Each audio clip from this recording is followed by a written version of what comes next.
بوانا مشہور پنجابی شاعر استاد ناصر علی طائب وفات پا گئے۔ ناصر علی طائب پھیپھڑوں سانس کے عارضہ میں مبتلا تھے۔ 57 سال کی عمر میں اس دنیا فانی سے رخصت ہو گئے۔ ناصر علی طائب نے ہزاروں کی تعداد میں دوڑے، مائع کیتے، غزل، نثر اور گیت لکھ کر پنجابی شاعری کو ایک نیا رنگ دیا۔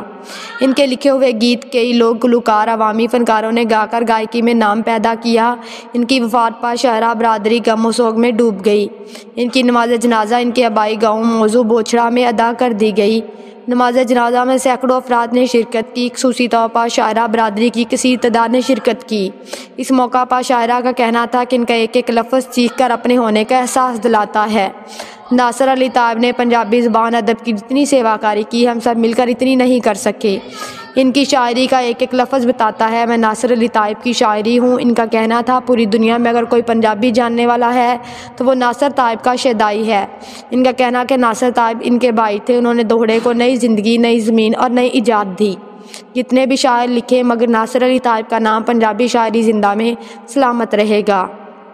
ان کا کہنا تھا کہ ان کی وفات سے پیدا ہونے والی خلا کبھی پوری نہیں ہوگی۔